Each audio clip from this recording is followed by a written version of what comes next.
اس کے مطابق. ہاں جی ہاں جی اس کو اس میں وہ تو موضوع ان کو بس وہ کنٹین رکھا تھا کیونکہ وہ پھر ڈائیورٹ آپ کو پتہ ہی ہے وہ الگ سے ہے ان کے ساتھ. نہیں وہ کہہ رہی تھی نا کہ وہ جو سورہ احزاب کی 2 آیات ہیں نا، اس میں ایک تو ہے هو الذی یصلی علیکم وملائکتہ، جی دوسری ہے ان اللہ وملائکتہ یصلون علی النبی. تو کہتے ہیں جی صرف نبی کے اوپر بھیجنا ہے درود، نبی کے علاوہ نہیں بھیجنا. تو پھر جس کے اوپر ہم درود بھیج رہے ہیں وہ تو نبی ہے، ہم تو مانتے ہیں نا کہ نبی ہے. بالکل.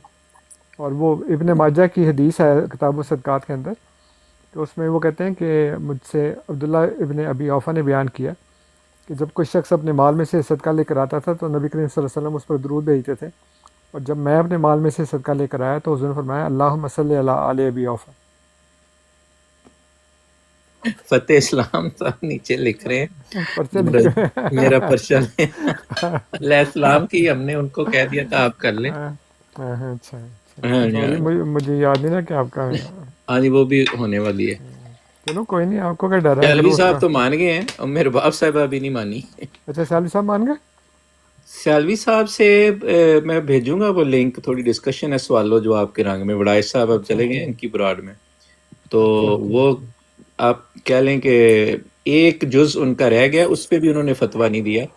باقی وہ رضی اللہ عنہ کا استعمال یا علیہ السلام کا، علیہ الصلوۃ والسلام کا پہلے دن اختلاف کیا تھا، دوسرے دن دیکھ کے آئے کہنے لگے نہیں آپ ٹھیک کہہ رہے تھے. کہ وہ پہلے دن ان کا یہ تھا کہ یہ علیہ السلام جو علیہ الصلوۃ والسلام ہے یہ کسی نبی کے لیے بھی نہیں ہے رسول اللہ صلی اللہ علیہ وسلم کے علاوہ. اچھا تو میں نے کہا تھا پھر دیکھ لیں اس کو. تو دوسرے دن لیکن بہرحال ان کو اپریشیٹ یہ کرتا ہوں میں کہ انہوں نے آگے کہا کہ ہاں نہیں میں نے چیک کیا ہے تو یہ کہہ سکتے ہیں دوسرے انبیاء کے لیے. ایک انہوں نے یہ کہا کہ اللہم صلی علی محمد جو ہے یا صلی اللہ علیہ وسلم، یہ پہلے حضور صلی اللہ علیہ وسلم اگر مخاطب ہوں پھر آگے کسی کا نام استعمال کہ براہ راست نہیں. تو اس پہ میں نے کہا تھا کہ اگر ایسا ہوا ہو تو اس پہ کیا فتویٰ ہے آپ کا. تو انہوں نے کہا فتویٰ اس پہ کچھ نہیں ہے، میری یہ رائے ہے کہ میرے خیال سے یہ مکروہ ہے. بس یہ میکسیمم کسی بات پہ ان کا اختلاف ہوا. ہاں مسئلہ یہ ہے کہ ہم تو آپ کے پیروکار نہیں نا کہ جو آپ کہیں گے اس کے مطابق ہم چلیں گے. آپ کو تو بتانا پڑے گا نا. میں اسی لیے یہ بات اکثر کرتا ہوں کہ سیدنا حضرت مسیح موعود علیہ الصلوۃ والسلام جو ہیں، حالانکہ وہ نبی ہیں لیکن اپنی ہر بات جو ہے نا وہ قرآن سے پیش کرتے ہیں، احادیث سے پیش کرتے ہیں، بلکہ بعض اوقات علماء سلف کے اقوال بھی پیش کرتے ہیں جہاں الزامی جواب دینا ہوتا ہے کہ تمہارے اپنے بڑے یہ مانتے ہیں. تو جو شخص نبی ہے، خدا کا رسول ہے، وہ اپنے بات کی تائید میں، اپنے عقائد کی تائید میں قرآن اور حدیث کو پیش کرتا ہے، سنت کو پیش کرتا ہے. بلکہ بعض اوقات جیسے میں نے بھی عرض کیا کہ جو سلف صالحین ہیں ان کے اقوال کو پیش کرتے ہیں. لیکن آپ یہ کہیں کہ جی میرے خیال میں یہ ہے، تو آپ تو پھر ان سے بڑھ گئے نا انبیاء سے.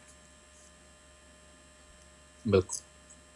اور دونوں نے ایک چیز کی، انہوں نے بھی جب یہ سوال کیا تو انہوں نے بھی یہ تصدیق کی جو ابھی آپ نے بھی اشارہ کیا تھا کہ ہم بھی مانتے ہیں اور یہ بھی مانتے ہیں. انہوں نے مطلب اس وہ تو پہلے ہی ہے، لیکن ایک اس ڈسکشن میں بھی کہ بھی جب آپ حضرت عیسیٰ آئیں گے تو ان کو علیہ السلام کہیں گے کہ نہیں، تو جی ضرور کہیں گے. تو بس پھر بات ختم. تو ہمارا تو فرق ہی یہ ہے نا کہ بالکل. شخصیت مختلف ہے لیکن درجہ ٹائٹل وہی ہے. اصل مسئلہ راز صاحب ہے ہی شخصیت کا.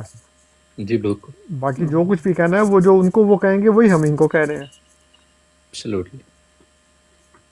وہ جو آخری نہ منہم ہے رسول پاک کی بعثت ثانی، حدیثیں بھی ہیں وہ میری قبر میں ہوگا دفن.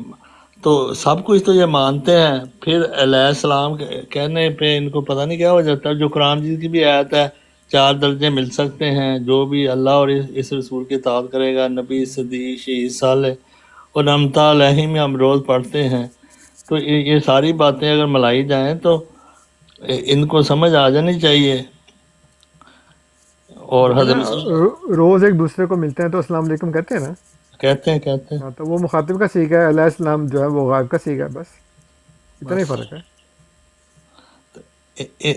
یہ جو شیعہ بھائی ہیں یہ تو ہر کسی کے علیہ السلام لگائی جا رہے ہیں، اپنے اماموں کے ساتھ بھی. تو بالکل.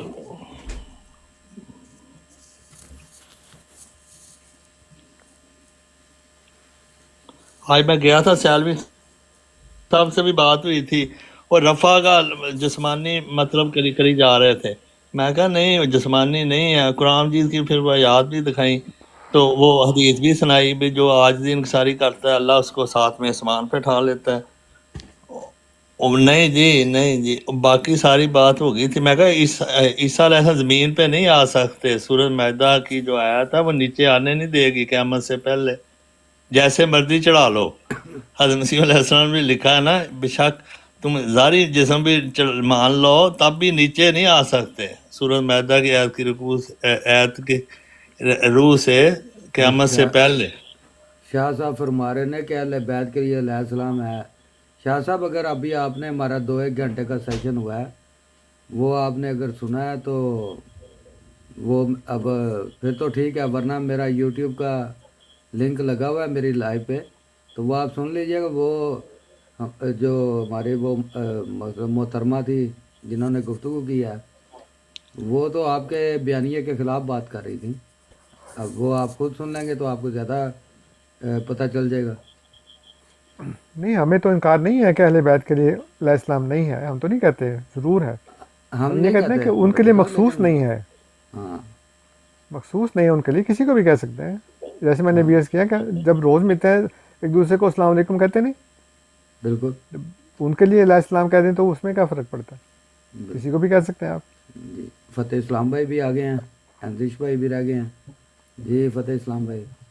اچھا، میں یہ عرض کرنے لگا تھا کہ اچھا قرآن یہ کریم چھوٹا میں سا بیان آ گیا، وہ فرما رہے ہیں کہ وہ اپنی جگہ پہ درست فرما گئے ہیں. اب یہ نہیں ہمیں پتہ کہ ان کی جگہ کون سی ہے اور آپ کی جگہ کون سی ہے. اسلام میں تو پتہ نہیں برابری کی ہے، مساوات ہی ہے. ابھی یہ پتہ نہیں کب سے اسلام میں بھی ڈفرینٹ مقامات آ گئے. ویسے میں سمجھ گیا ہوں، ان سے بھی میں نے عرض کی تھی. پھر وہ شودر کھیتری اور برہمن والی بات ہی ہو گئی ہے، وہ بات کو رہی محمود یاز والی. آگے چلیں. یعنی قرآن نے تو کہا نا ان اکرمکم عند اللہ اتقاکم، اللہ کے نزدیک سب سے زیادہ معزز وہ ہے جو سب سے زیادہ متقی ہے. تو کوئی بھی ہو سکتا ہے، تو اس میں یہ تو جی نہیں کہ ملک گھر والوں میں سب وہی. یہ تو آپ کو جو تعلیمات ملی ہیں اسلام احمدیہ کی طرف سے وہ ہے نا، لیکن جو آپ کے خلاف ہے میاں 72. صاحب اگر السلام علیکم رحمۃ اللہ، اگر انہوں نے وعلیکم. بات کرنی ہے تو اوپر آ کے کر لیں گے.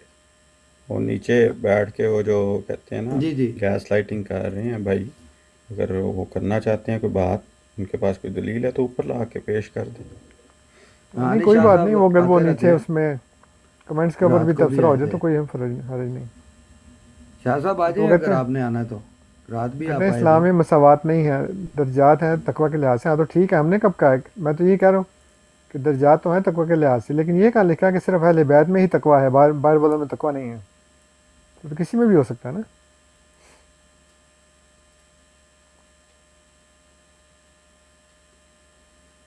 ہاں جی انزش بھائی آپ نیچے بڑی قلم کاری کر رہے تھے، فرمائیں کیا فرماتے ہیں. ویسے شاہ صاحب بھی آ گئے ہیں. شعر بھی پڑھ رہے تھے، شعر بھی پڑھ رہے تھے. جی جی شعر. اچھا میں یہ کہہ رہا تھا کہ بہت مزہ آیا سن کے، تھوڑا سا میں نے مس بھی کیا لیکن بات وہی ہو رہی تھی. جب میں واپس بھی آیا تھا تو سوال وہی کا وہی قائم تھا. سوال ہماری مطلب راجہ صاحب کی طرف سے یہ تھا کہ منع کہاں پہ ہے، تو وہ بالکل شو نہیں کر سکی کہ منع کہیں پہ بھی نہیں ہے. ٹھیک ہے. دوسری بات یہ کہ جو صورت بینہ ہے، صورت بینہ میں رضی اللہ عنہم ورضون ذالک لمن خشی ربہ، جو اللہ سے خشیت اختیار کرے گا اس کے ساتھ اللہ راضی ہو گیا. تو یہ کیسے کہہ سکتے ہیں کہ صحابہ کرام کے علاوہ کسی نے اللہ تعالیٰ سے خشیت اختیار ہی نہیں کی؟ اور بہت سے اس طرح کے پوائنٹس ہیں، بیسیوں پوائنٹس جو راجہ صاحب نے دیے وہ ماشاءاللہ بہت اسٹرانگ تھے. اور جزاک اللہ. جزاک اللہ، بہت مزہ آیا سن کے. ٹھیک ہے. اچھا جزاک اللہ انزش بھائی. شاہ صاحب تشریف لے ہیں. جی شاہ صاحب. عباس بھائی ویلکم سر، کیا حال چال ہے؟ بہت شکریہ سر، بڑی نازش آپ کی گفتگو ماشاءاللہ بڑی باادب طریقے سے اور بڑی علمی لحاظ سے بڑے اعلیٰ درجے کے اوپر آپ جو نا کر رہے ہیں، اور مجھے آج تو آپ کی براڈ سن کے بڑے زیادہ اچھا لگ رہا ہے. جزاک اللہ، شکریہ. اللہ تعالیٰ اسی طرح سے پیار محبت اور آپس میں اخلاق اور ایک دوسرے کی قدر کرنا، ایک دوسرے کو سپیس دینا، ایک دوسرے کی بات کو سننا اور سن کے اس کے اوپر جو نا وہ سمجھنا، یا سمجھ کے اگر کوئی آبجیکشن ہے تو پیار محبت سے پوچھ لینا. اللہ تعالیٰ ہم سب کو توفیق دے. آمین آمین آمین. ایک پوائنٹ میں یہ کہنا چاہوں گا کہ جو بیت رضوان کا ذکر ہے قرآن میں، یا حدیث میں عشرہ مبشرہ کا ذکر ہے، یا ایک حدیث میں لکھا ہوا ہے کہ 313 بدری صحابہ سارے کے سارے جنتی ہیں. ٹھیک ہے. میرا ذاتی موقف اس بارے میں یہ ہے کہ وہ ان کی اس وقت کی حالت کے اوپر بات ہو رہی ہے. جیسے اللہ تعالیٰ بات کر رہا ہے کہ جو لوگ درخت کے نیچے رسول اللہ صلی اللہ علیہ وسلم کے ہاتھ پہ بیعت کر رہے ہیں, اللہ تعالیٰ ان سے راضی ہے. میرا ذاتی خیال تو یہ ہے کہ وہ وقتی حالت کے اوپر بات ہو رہی ہے. ٹھیک ہے, یہ نہیں ہے کہ ان کے اگلے پچھلے گناہ ہی معاف ہو گئے, کیونکہ اللہ تعالیٰ قرآن مجید میں سورۃ زلزال میں فرماتا ہے فَمَن يَعْمَلْ مِثْقَالَ ذَرَّةٍ خَيْرًا يَرَهُ وَمَن يَعْمَلْ مِثْقَالَ ذَرَّةٍ شَرًّا يَرَهُ, کہ شر, چھوٹے سے چھوٹا شر اور چھوٹے سے چھوٹا خیر, اس کا بھی بدلہ پائے گا ہر نفس آخرت میں. جزاک اللہ. میرا خیال ہے کہ آپ کی بات بالکل درست ہے، اس لیے کہ جن موقعوں کے اوپر اس راضی ہونے کی بات ہو رہی ہے وہ ان کے اس عمل سے یا ان اعمال سے متعلق ہے جو انہوں نے سکت کی اور اللہ ان سے راضی ہو گیا، یعنی یہ اس کام پہ اللہ راضی ہو گیا. باقی یہ کہ معاف کرنا نہ معاف کرنا یہ اللہ تعالیٰ کا کام ہے. اور آپ نے بڑی مناسب وہ آیت پیش کی ہے کہ اس میں بھی اللہ تعالیٰ نے دیکھیں کتنی خوبصورت بات کی ہے کہ فَمَن يَعْمَلْ مِثْقَالَ ذَرَّةٍ خَيْرًا يَرَهُ وَمَن يَعْمَلْ مِثْقَالَ ذَرَّةٍ شَرًّا يَرَهُ، کہ وہ دیکھ لے گا اس کو. یہ نہیں کہ وہ اس کو اس میں یہ نہیں لکھا کہ اس کو لازمی اس میں جزا سزا ملے گی، بلکہ یہ وہ دیکھ لے گا کہ میں نے یہ کیا تھا وہاں پہ.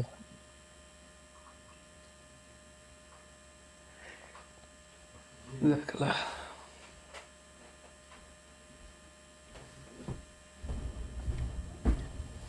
سر جو احمدی ہمارے دوست ہیں آپ ماشاءاللہ سے، تو راجہ صاحب نے بہت پیاری بات کی، لیکن جو جواد صاحب نے صبح امتیاز صاحب کا مکر جو ہے ایکسپوز کیا ہے وہ تماشا سب سے مزیدار تھا، وہ بہت زبردست. ان محترمہ کا وہ مقابلہ نہیں ہے جو امتیاز صاحب جس طریقے سے اپنا دو نمبری دکھاتے ہیں اپنی، وہ بہت کمال تھا جو صبح تھی.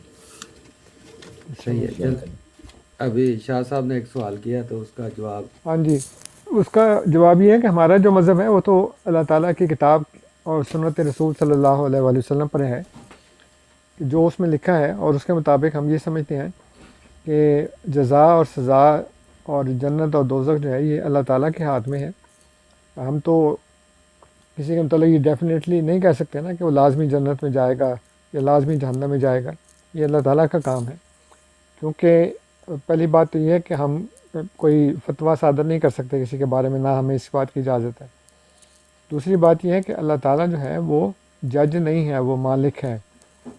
اگر میرا کوئی نقصان کر دے یا چوٹ پہنچا دے، نقصان کر دے، تو میں عدالت میں لے جاؤں گا اس کو. جج اس کو یہ نہیں کہہ سکتا کہ اچھا آئندہ نہ کرنا. تو میں اس کو جج کو کہوں گا نا کہ تم معاملہ لگنا، تو یعنی میرا نقصان ہو گیا تو تم بجائے اس کے کہ اس میرا نقصان بھرو، تم اس کو یہ کہہ رہو کہ چلو اب آئندہ نہ کرنا، اور میرا نقصان پورا کرواؤ اسے. لیکن اگر کسی نے میرا نقصان کیا ہے تو اس کو معاف میں کر سکتا ہوں. اگر میں معاف کر دوں تو پھر کسی جگہ پہ اس کا کوئی پوچھ گچھ نہیں ہو سکتی. جیسے قتل ہے، قتل میں اسٹیٹ کو اس بات کا حق نہیں ہے کہ اسٹیٹ اس کو کہے کہ میں نے تمہیں معاف کیا. اس کو معاف کرنے کا حق صرف گھر والوں کو ہے جو دیت لے کر اس کو معاف کر سکتے ہیں، اور کسی کا حق نہیں ہے. اسٹیٹ یہ نہیں کہہ سکتی کہ تم دیت دے دو اور چلی جاؤ، اس کے لیے گھر والوں کو راضی کرنا پڑتا ہے، کیونکہ اس کی ملکیت جو ہے وہ گھر والوں کے پاس ہے، اسٹیٹ کے پاس نہیں ہے، کسی جج کے پاس نہیں ہے، کسی عدالت کے پاس نہیں ہے. تو اسی طرح اللہ تعالیٰ جو ہے اس نے بار بار یہ بات بیان کی ہے کہ اللہ تعالیٰ جو ہے مالک الملک ہے. جو کچھ بھی زمین آسمان میں اور اس کے درمیان ہے وہ سب اللہ کی ملکیت ہے. اس لیے وہ جس کو چاہے معاف کر دے، جس کو چاہے سزا دے دے، وہ خدا بہتر جانتا ہے. جس کو چاہے جنت میں بھیج دے، جس کو چاہے وہ دوزخ میں بھیج دے. یہ اللہ تعالیٰ کا اختیار ہے، وہ بہتر جانتا ہے. ہم اپنے آپ کو نہیں جانتے تو دوسروں کو متعلق ہم کیسے فتویٰ جو ہے نا وہ صادر کر سکتے ہیں، یہ بتا سکتے ہیں کہ تم جہنمی ہو. ہاں جو تعلیم ہے اس کے مطابق، جیسے پھر عدالت والی مثال ہے کہ ایک بندے کے خلاف ایک وکیل استغاثہ کر رہا ہے، بیان کر رہا ہے، دوسرا جو ہے وہ وکیل صفائی، وہ ایک کہتا ہے اس نے کیا ہے، دوسرا کہتا ہے اس نے نہیں کیا. فیصلہ تو جج نے کرنا نا، وکیل تو نہیں کر سکتا. اسی طرح ہم قرآن کریم کی تعلیم کی بنیاد کے اوپر یہ کہہ سکتے ہیں کہ یہ والے جو کام ہیں یہ اللہ کی نظر میں ناپسندیدہ ہیں، اور یہ والے کام اللہ کی نظر میں پسندیدہ ہیں. لیکن اب اس شخص کا حال کیا ہے، دل کا، اس نے کیوں کیا ہے. ایک جگہ خدا نے فرمایا فویل للمصلین، نماز پڑھنا کتنا اچھا کام ہے، لیکن خدا فرماتا ہے فویل للمصلین. تو وہ خدا کا کام ہے، وہ جانتا ہے کس نے جنت میں جانا ہے، وہ جانتا ہے کس نے دوزخ میں جانا ہے، کس کو جزا ملنی ہے کس کو سزا ملنی ہے، ہم کچھ نہیں کہہ سکتے اس کے بارے میں۔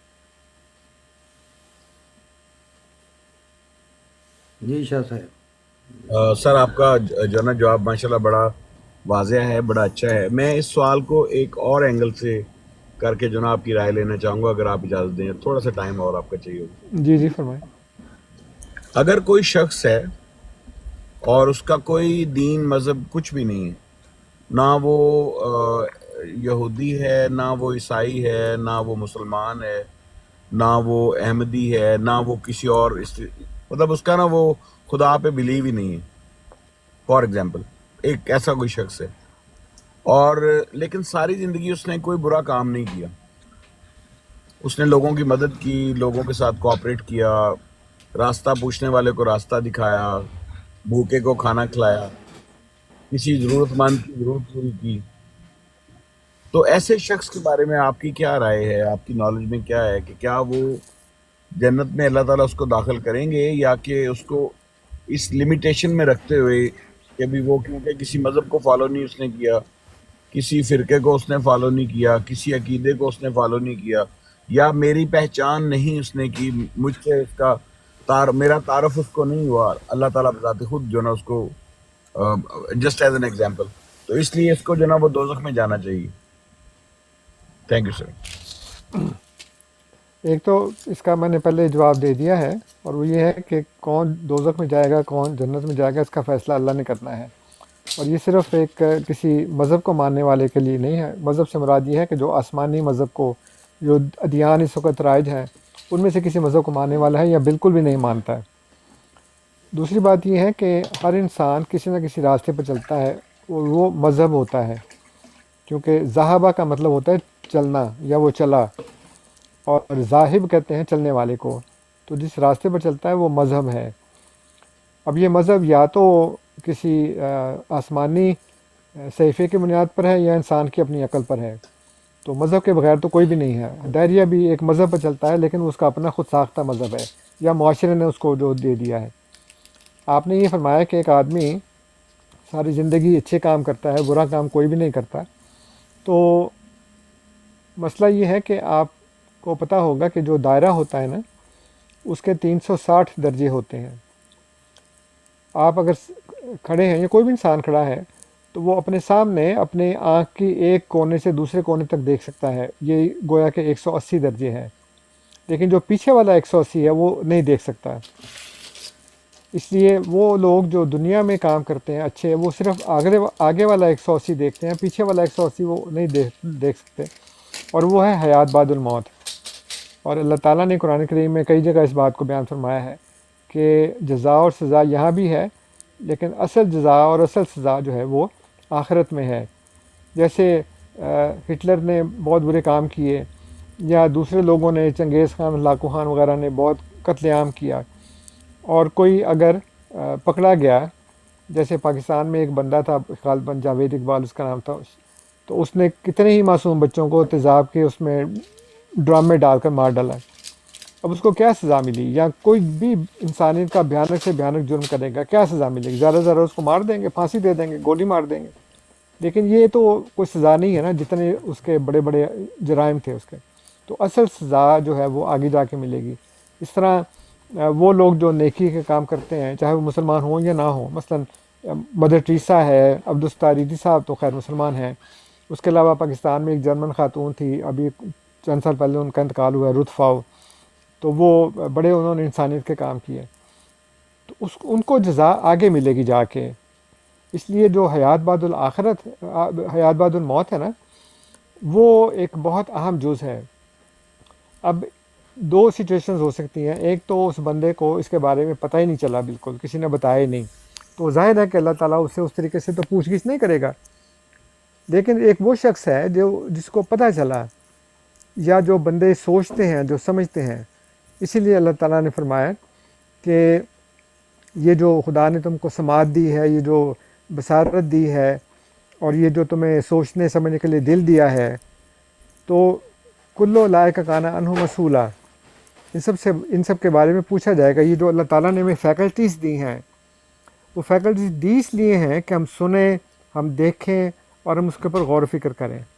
لیکن ایک آدمی تمام فیکلٹیز ہونے کے باوجود اگر وہ نہیں دیکھتا، سنتا نہیں ہے، دیکھتا نہیں ہے، سمجھتا نہیں ہے، تو اس نے گویا خدا کی ان دی ہوئی نعمتوں کا، ان فیکلٹیز کی قدر ہی نہیں کی، اس نے ان کا استعمال ہی نہیں کیا.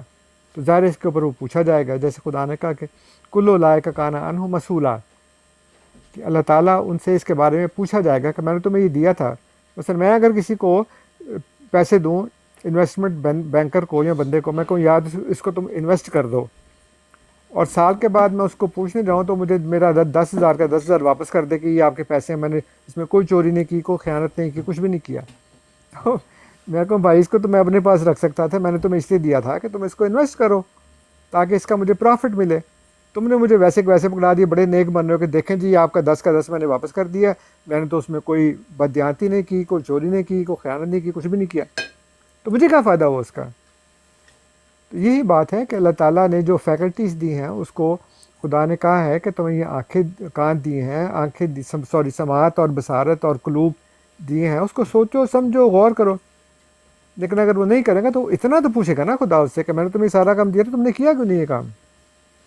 اس لیے کسی نہ کسی صورت میں وہ ضرور پوچھا جائے گا، سوائے اس کے کہ وہ کسی ایسی جگہ پہ رہتا ہے کہ اس کو جدید دنیا کا کچھ پتہ نہیں ہے، ادیان کا کچھ پتہ نہیں ہے، اس کو یہ بھی نہیں پتہ کہ لوگ خدا کو مانتے کہ نہیں مانتے. لیکن پھر بھی ایک عقل جو ہے وہ اس کو بتاتی ہے کہ یہ جو جتنی بھی مخلوق ہے وہ خالق کے بغیر نہیں ہو سکتی.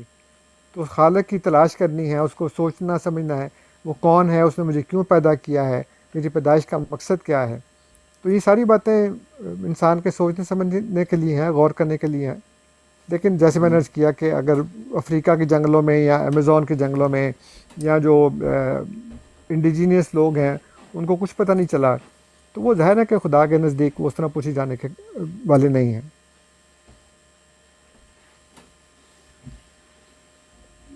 سر آپ کی بات سر تمام ہوئی؟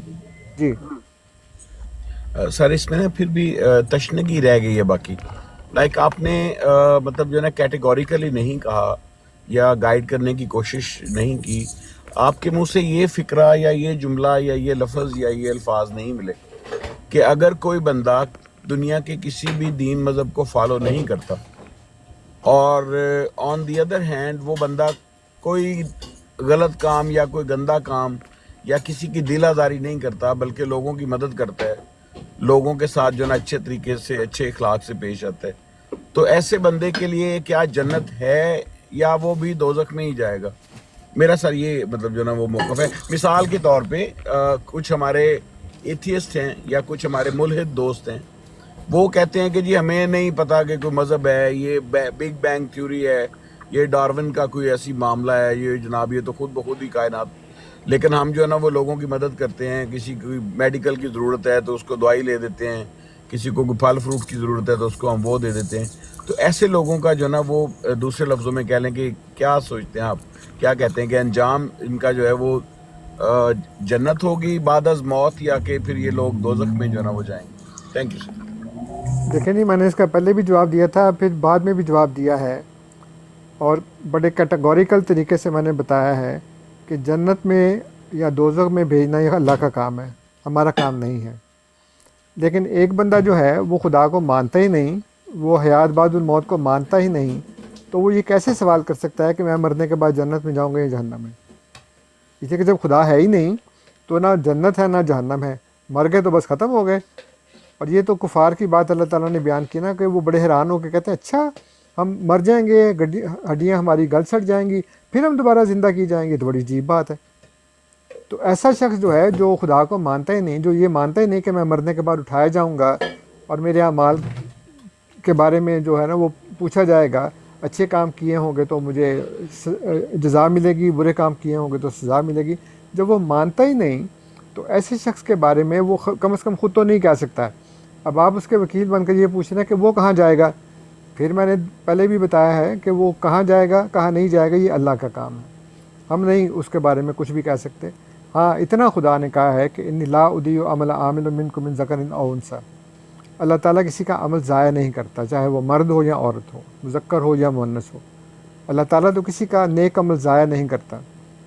اس لیے خدا اس کے اچھے اعمال کی جزا ضرور دے گا اس کو، لیکن خدا اس کے ساتھ فیصلہ کیا کرتا ہے، اس کو کہاں بھیجتا ہے، یہ فیصلہ کرنا خدا کا کام ہے، پہلے بھی آپ کو بتا چکا ہوں بار بار۔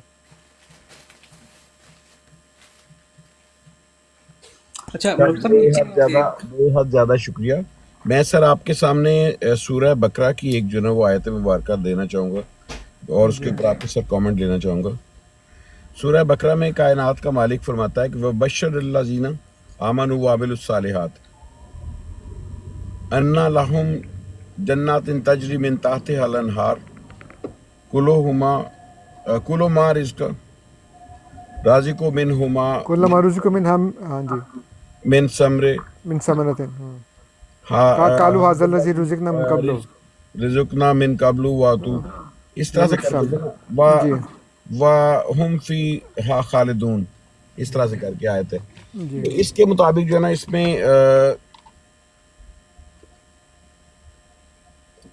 جن لوگوں نے جو ہے نا نیک کام کیے، یہ صرف ان کے بارے میں ہے سر۔ تو کیا ایسے لوگوں کی پھر جو ہے نا وہ خوشخبری یا اس طرح کی بات نہیں ہے؟ اگر کوئی لوگ جو ہے نا وہ مسلمان یا ہندو یا ہندو کہہ رہا ہوں کفار یا اس طرح سے نہیں بھی ہوئے؟ دیکھیں میں آپ کو بار بار عرض کر چکا ہوں کہ اللہ تعالیٰ کسی کا عمل ضائع نہیں کرتا، ٹھیک ہے، ٹھیک ہے نا، اور جیسے اللہ تعالیٰ نے قرآن کریم میں فرمایا ہے کہ فمن ثقلت موازینہ فہو فی عیشۃ راضیہ ومن خفت موازینہ فامہ ہاویہ، کہ جی جس کا اعمال نامہ جو ہے، جس کا وزن جو ہے وہ بھاری ہوگا، فہو فی عیشۃ راضیہ، تو جی وہ ایک ایسی زندگی میں ہوگا جو کہ اللہ تعالیٰ کے ہاں پسندیدہ ہے۔ تو یہ ترازو جو خدا نے بتایا نا کہ ایک میزان ہے اور اس میں اس کے اعمال کو تولا جائے گا، اگر اس کے اچھے اعمال زیادہ ہوں گے، اگرچہ اس کے برے بھی ہوں گے، لیکن اگر اس کے اچھے اعمال زیادہ ہوں گے تو وہ فہو فی عیشۃ راضیہ، فاما من خفت موازینہ ہو، لیکن اگر اس کا وزن جو ہے نا وہ نیک اعمال کا وہ کم ہوگا، فامہ حاویہ، تو اس کی ماں حاویہ ہے، یعنی کہ وہ حاویہ میں گرایا جائے گا۔ تو یہ اعمال کے اوپر ڈیپینڈ کرتا ہے۔ میں نے آپ کی خدمت میں عرض کیا ہے کہ اللہ تعالیٰ فرماتا ہے کہ انی لا اضیع عمل عامل منکم من ذکر او انثی، اللہ تعالیٰ تو کسی کا عمل ضائع نہیں کرتا، چاہے وہ مذکر ہو یا مؤنث ہو، کسی کا بھی عمل ضائع نہیں کرتا۔ ہاں یہ ہے کہ ہم نے جو اچھے اعمال ہمیں زیادہ سے زیادہ کرنے کی کوشش کرنی چاہیے تاکہ ہمارا جو اچھے اعمال والا پلڑا ہے وہ بھاری ہو اور بد اعمال والا پلڑا جو ہے وہ ہلکا ہو، تاکہ ہم پھر جنت میں جا سکیں۔ یہ تو اللہ تعالیٰ نے قرآن کریم میں کئی جگہ بیان فرمایا نا، ایک جگہ بیان فرمایا کہ وہ ایک بندہ جو ہے وہ یہ کہے گا کہ یا لیتنی قدمت لحیاتی، کاش میں نے اپنی حیات کے لیے آگے کچھ بھیجا ہوتا۔ تو ہمیں کوشش کرنی چاہیے کہ ہم زیادہ سے زیادہ اچھے اعمال کریں تاکہ ہمارا نیک اعمال والا پلڑا جو ہے وہ بھاری ہو، اور برائیاں ہم سب کرتے ہیں، خطائیں ہم سب سے ہوتی ہیں، گناہ ہم سب کرتے ہیں۔ سر بڑی ہی زیادہ نوازش، بڑا اچھا لگا۔ سر ایک قرآن کریم میں سورہ بقرہ میں بالکل اسی پیٹرن کے اوپر ایک اور آیت مبارکہ ہے، ان الذین آمنوا والذین ہادوا والنصارى والصابئین من آمن باللہ والیوم الآخر وعمل صالحا فلہم اجرہم عند ربہم ولا خوف علیہم ولا ہم یحزنون۔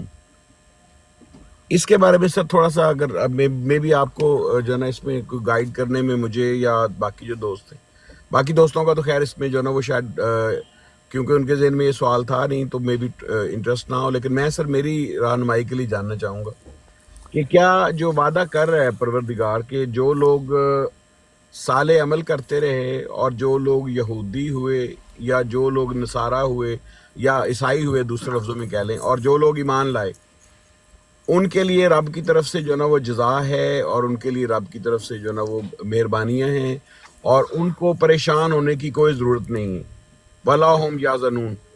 تو کیا پھر جو ہے نا وہ جو لوگ ایمان اگر نہیں بھی لے کے آئے لیکن ان کے کام ٹھیک رہیں، کیا پھر وہ لوگ توقع کریں، ایکسپیکٹ کریں کہ کائنات کا مالک وعدہ کر رہا ہے قرآن کریم میں کہ ان کو جنت مل جائے گی پھر بعد از موت؟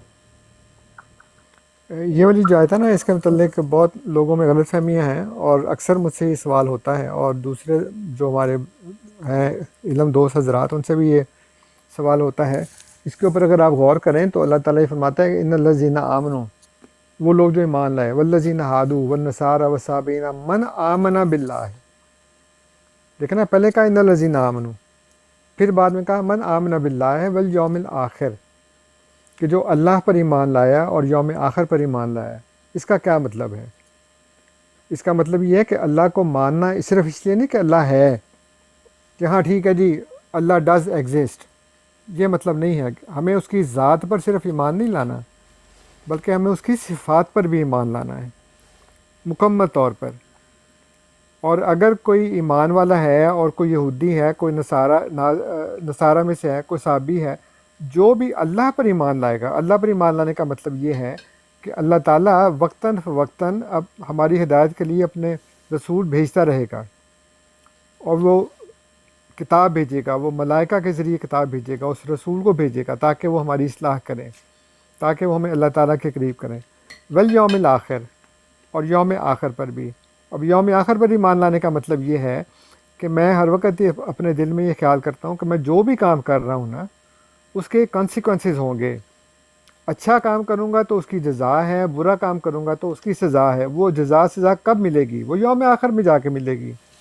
وہ آخری جو دور ہے اس میں مجھے وہ ساری جزا اور سزا جو ہے وہ ملنی ہے۔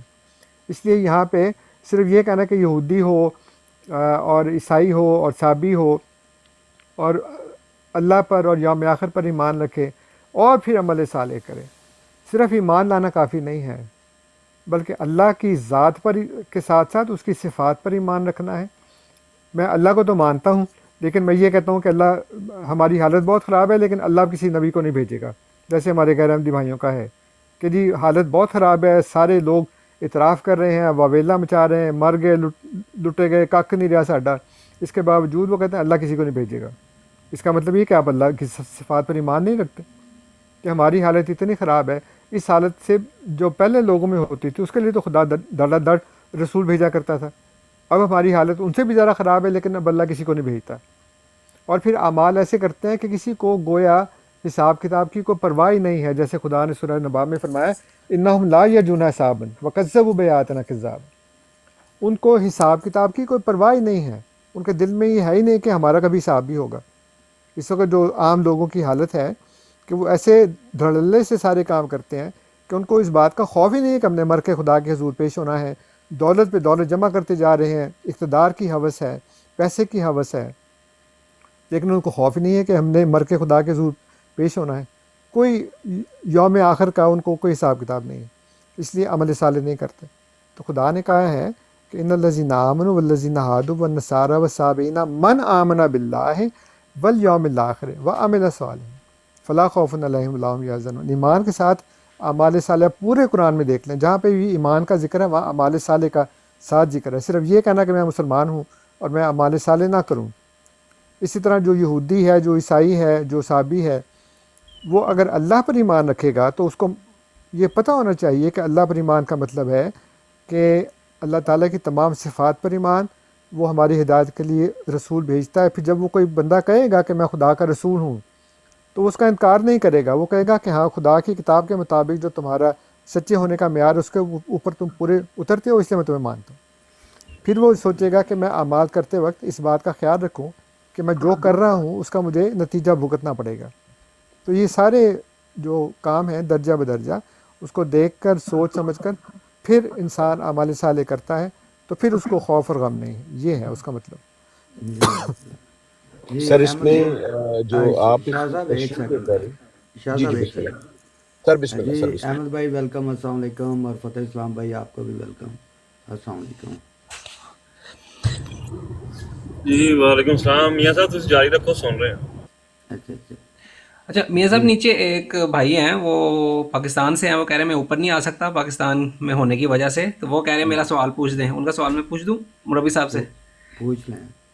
اچھا مربی صاحب، نیچے علی عامر صاحب ہیں، علی عامر صاحب نے ابن ماجہ کی حدیث ایک پیش کیا ہے کہ میری امت کبھی بھی غلط بات پر اجماع نہیں کرے گی، اور یہ حدیث ویسے ضعیف ہے بائی دا وے، ٹھیک ہے۔ وہ کہہ رہے ہیں کہ جماعت احمدیہ کے خلاف پوری امت کا اجماع موجود ہے، تو یہ غلط بات کیسی ہو سکتی ہے کہ جماعت احمدیہ کافر ہے، جبکہ حضور صلی اللہ علیہ وسلم فرما چکے ہیں کہ میری امت کبھی بھی غلط بات پہ اجماع نہیں کرے گی؟ جزاک اللہ۔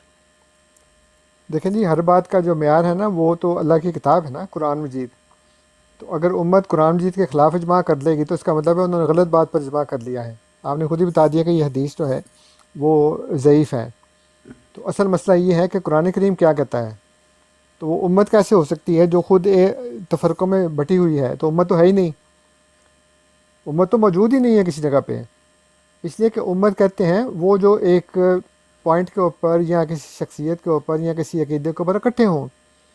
یہ تو اکٹھے ہیں ہی نہیں، اس لیے یہ امت کہلانے کے مستحق ہی نہیں ہے. اتنے تفرقے ہیں، ایک دوسرے کو قتل کرتے ہیں، ایک دوسرے کے خلاف فتوے جاری کرتے ہیں. تو یہ تو اس وقت جتنے بھی مسلمان ہیں پوری دنیا میں غیر احمدی، وہ تو امت تو ہے ہی نہیں وہ. اور قرآن کریم میں آپ دیکھ لیں تو اللہ تعالیٰ ایک مخصوص گروہ کا ذکر کرتا ہے، کہتا ہے تل کا امت ان کا دخلت. یہ ہے وہ امت، یعنی کہ وہ انبیاء کا ذکر کیا اور فرمایا کہ یہ ہے وہ امت جو تم سے پہلے گزر چکی ہے، یعنی ایک گروہ کا انکار کیا. پھر ایک جگہ پہ فرمایا کہ ولتکم منکم امتن، تمہارے اندر ایک امت ہونی چاہیے یأمرون بالمعروف ہے وینہون عن المنکر، کہ وہ امر بالمعروف کرے اور نہی عن المنکر کرے. یعنی وہ ایک مخصوص گروہ ہے. اور یہ فرمایا ولتکم منکم، تمہارے اندر، یعنی مسلمانوں کو مخاطب کر کے کہا تمہارے اندر ایک امت ہونی چاہیے. یعنی وہ تو پہلی امت ہے، امت کے اندر ایک امت ہے. اور وہ امت کون سی ہے؟ یعنی سارے تو نہیں نکل سکتے نا کاموں کے لیے، اس لیے اللہ تعالیٰ نے فرمایا کہ ایک مخصوص گروہ ہونا چاہیے جو امر بالمعروف اور نہی عن المنکر کا کام کرے. تو امت کا مطلب یہ نہیں ہے کہ آپ کسی ایک نظریے کے اوپر اتفاق کر لیں لیکن آپ کے اندر اتحاد بھی نہیں ہے، آپ کے اندر تفرقے ہیں، قتل و غارت ہے. جو نبی کریم صلی اللہ علیہ وسلم نے حجۃ الوداع کے موقع پر ارشاد فرمایا کہ جس طرح یہ جگہ، یہ دن اور یہ مہینہ حرام ہے، اسی طرح ہر مسلمان کے لیے دوسرے مسلمان کی جان، مال اور آبرو حرام ہے. پھر فرمایا کہ دیکھو میرے بعد کافر نہ ہو جانا کہ ایک دوسرے کی گردنیں مارنے لگو. آج کون سا مسلمان ملک ہے جہاں پہ مسلمان کے ہاتھ سے مسلمان کی جان، مال اور آبرو محفوظ ہے؟ ان تمام کے باوجود اگر آپ اپنے آپ کو کہتے ہیں کہ آپ امت ہیں، تو پھر آئی ایم سوری کہ آپ جنت الحمقاء میں رہتے ہیں. یہ کوئی امت نہیں ہے کسی بھی جگہ پہ.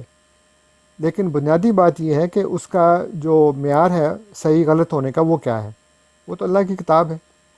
اس لیے سارے اگر کہتے ہیں کہ جماعت احمدیہ کافر ہے تو وہ امت کا جماعت تو ہے ہی نہیں. اور اگر ہو بھی فرض کریں ہو گے تو قرآن کے خلاف ہے.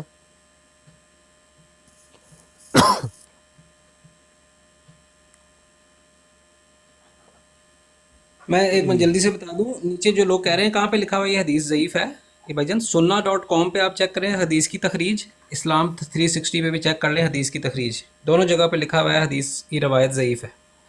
جزاک اللہ. نہیں دیکھیں، اگر حدیث سند کے لحاظ سے ٹھیک بھی ہو لیکن قرآن کے تو بالکل خلاف ہے نا. تو آپ نے صحیح اور ضعیف کا اور حسن کا جو سارا معیار بنایا وہ کس پہ بنایا؟ راویوں پہ بنایا نا آپ نے. آپ نے قرآن کو تو پیٹھ پیچھے پھینک دیا، آپ نے دیکھا نہیں کہ یہ قرآن کے خلاف ہے کہ نہیں. تو اصل بات یہ نہیں ہے کہ یہ حدیث جو ہے نا وہ صحیح ہے یا ضعیف ہے یا حسن ہے یا کیا ہے. اصل بات یہ ہے کہ کیا یہ قرآن کے مطابق ہے، کیونکہ آپ درائت کو نہیں دیکھتے، آپ روایت کو دیکھتے ہیں. آپ ہمیں یہ کہتے ہیں کہ تم نے ایک رسول بنا لیا، ایک نبی بنا لیا، لیکن آپ کے ہاں سینکڑوں رسول اور سینکڑوں نبی ہیں، اور یہ وہ سارے راوی ہیں جن کو آپ کہتے ہیں یہ ثقہ ہیں، یہ جھوٹ نہیں بول سکتے، کیونکہ یہ استحقاق صرف اور صرف خدا کے رسول اور نبی کا ہے کہ وہ کبھی جھوٹ نہیں بولتا.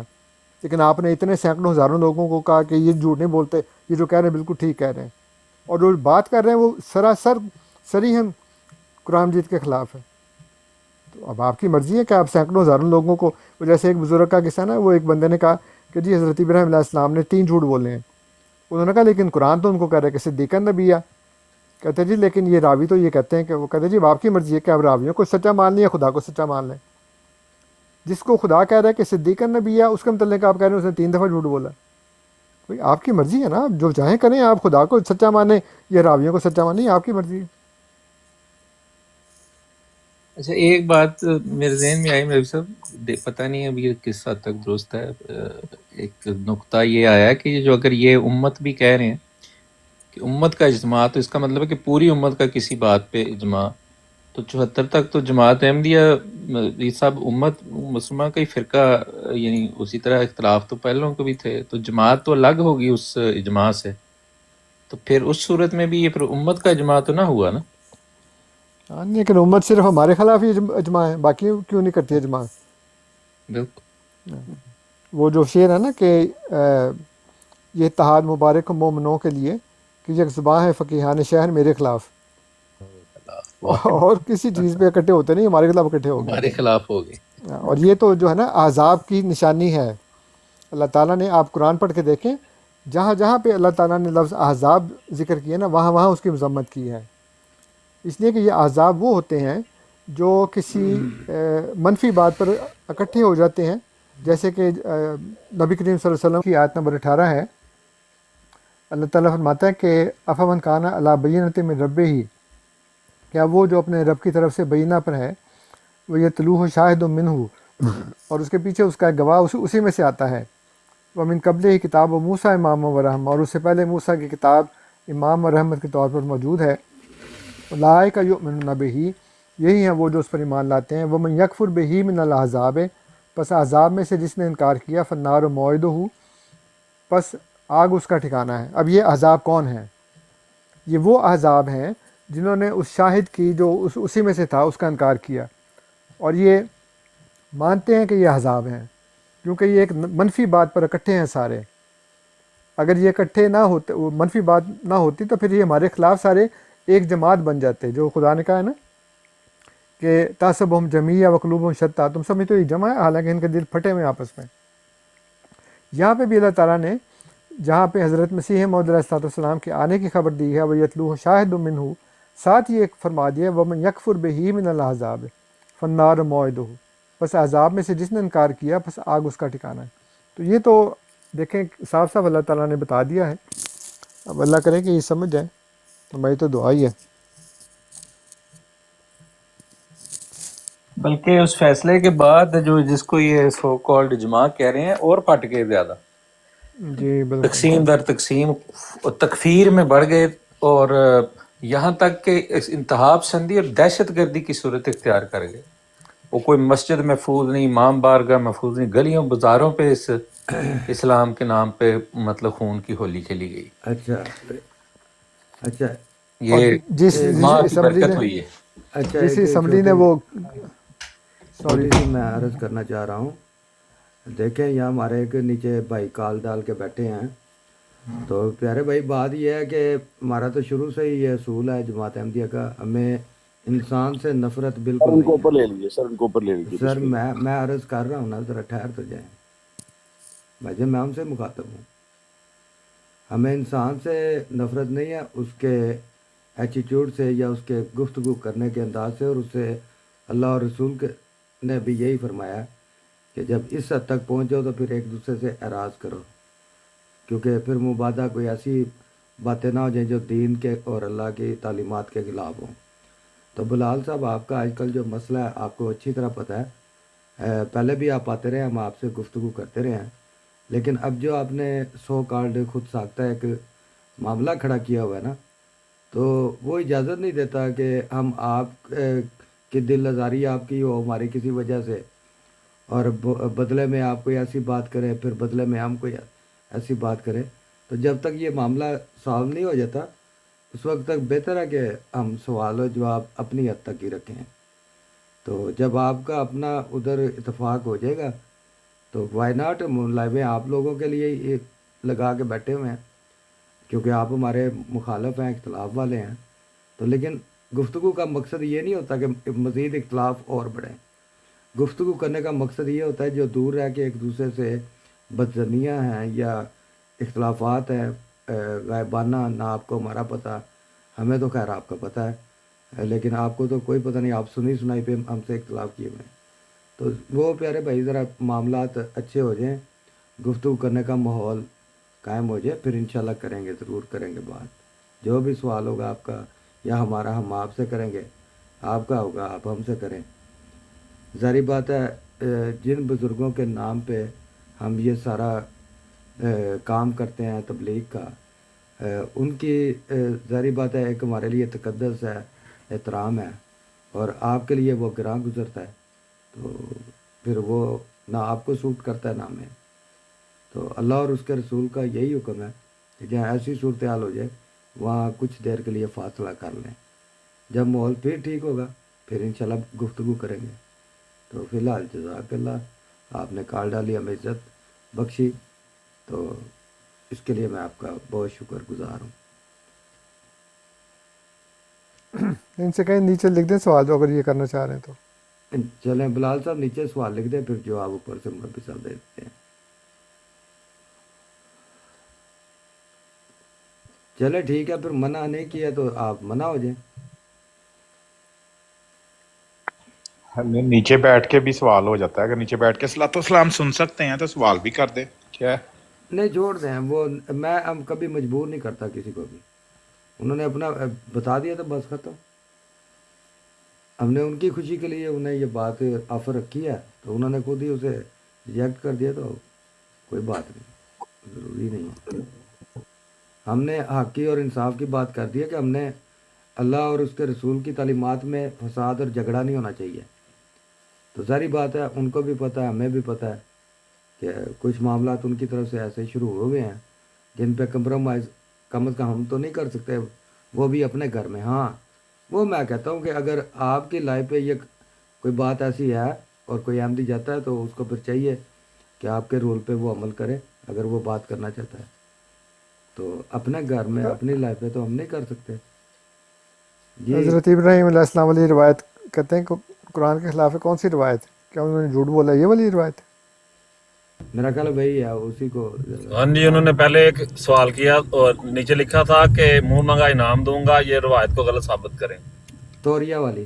اچھا اچھا، تو وہ جھوٹ تو نہیں نا توریا والی جو ہے؟ یہ اللہ تعالیٰ تو کہتا ہے کہ وہ صدیق النبیہ ہیں، تو وہ تو کیسی بات کر ہی نہیں سکتے.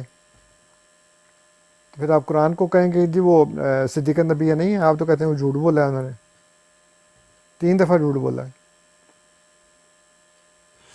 اچھا، حدیث میں نے چاروں کتابوں میں پڑھی ہیں، بخاری، مسلم، ترمذی اور ابن ماجہ، سوری ابن ماجہ میں نہیں، ابو داؤد.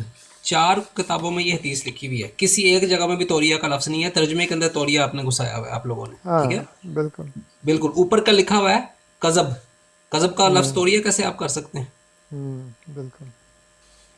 اور ترمذی کے اندر تو بڑی خطرناک بات لکھی ہوئی ہے. ترمذی کے اندر لکھی ہوئی ہے کہ نعوذ باللہ من ذالک قیامت کا دن ہوگا، ٹھیک ہے، ہر بندے کو اپنا خوف چڑھا ہوگا. نعوذ باللہ من ذالک حضرت محمد صلی اللہ علیہ وسلم کے علاوہ ہر نبی کو بھی اپنا خوف لگا ہوا ہوگا، ٹھیک ہے. حضرت موسیٰ علیہ السلام کہیں گے میں نے ایک بندہ قتل کر دیا تھا تو مجھے تو اپنا بہت خوف لگا ہوا ہے کہ کہیں میں پکڑا ہی نہ جاؤں عذاب میں، نعوذ باللہ من ذالک.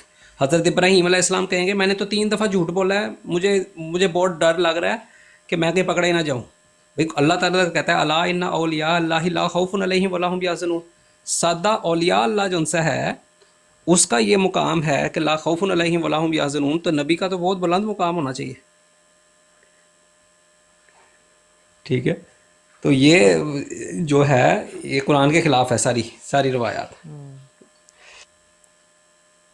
اب بخاری کو اگر یہ قرآن کے ہم پلہ لے ہیں کہ جی جو بخاری میں لکھا ہے وہ حرف برف درست ہے، تو اس کا مطلب ہے کہ دنیا میں بھی 2 کتابیں جو ہیں جو حرف برف درست ہیں، قرآن اور دوسری کتاب، دوسری یہ بخاری. تو نعوذ باللہ من ذالک اگر آپ کا یہ عقیدہ ہے تو آپ کو مبارک ہو، ہمارا تو یہ عقیدہ نہیں ہے. مربی صاحب میں خود پریشان تھا کہ یہ بخاری شریف کو لا ریب تو نہیں سمجھتے؟ سمجھتے ہیں، لا ریب سمجھتے ہیں بالکل. میں یہ کم از کم ہمارے خلاف سمجھتے ہیں، ورنہ ان کے اپنے مولویوں کے فتوے ہیں کہ بخاری جو ہے نا وہ ساری درست نہیں ہیں. بلکہ ابھی یہ جو البانی صاحب نے جو کتابیں لکھی ہیں اس میں سلسلہ ہے احادیث صحیحہ کا، دوسرا ہے احادیث موضوعہ کا. تو اس میں تو انہوں نے بتا دیا ہے کہ یہ سیاستہ کے اندر جو ہیں اس میں بھی اور بخاری کے اندر بھی احادیث جو ہیں وہ موضوع ہیں، ضعیف ہیں. بالکل. اور البانی کا یہ بھی بتا دیں کہ ماڈرن دور کے ہاں ابھی یہ چند سال پہلے تو اس کا انتقال ہوا ہے. ہاں جی بالکل، کیونکہ یہ لوگ سمجھتے ہیں کہ بندہ پرانا ہو تو وہ ذرا زیادہ معزز ہوتا ہے، لیٹسٹ والا جو عالم ہے وہ اس کی بات حجت نہیں رہتی. تو یہ البانی صاحب لیٹسٹ ہے اور ان کو یہ کوٹ کرتے ہیں ان کی حدیث کو، ان کی چیزوں کو. اگر آپ بخاری کو قرآن کے بعد 10 کتاب سمجھتے ہیں تو سمجھتے رہیں، ہم تو نہیں سمجھتے. ہمارے اوپر تو نہیں آپ اس کو لگا سکتے کہ جی آپ ضرور اس کو سمجھیں اصل کتاب بعد کتاب اللہ. لیکن بعد کتاب اللہ، اصل کتاب بعد کتاب اللہ ہونے کا مطلب یہ نہیں ہے کہ قرآن میں اور اس میں تضاد ہو تو بخاری کو درست مانو اور قرآن کو چھوڑ دو. بلال حنیف صاحب، آپ کے سید ظفر اللہ شاہ صاحب اس حدیث کو قرآن کے خلاف سمجھتے ہیں، ٹھیک ہے. کافی پرانی بات ہے، تقریباً 8-9 مہینے پرانی بات ہے، ٹھیک ہے. ان سے بات ہو رہی تھی، میاں صاحب کی لائف تھی، ٹھیک ہے. اور میاں صاحب کی لائف پہ انہوں نے کہا تھا کہ بریلوی علماء نے اس حدیث کو قرآن کے خلاف کہا ہوا ہے.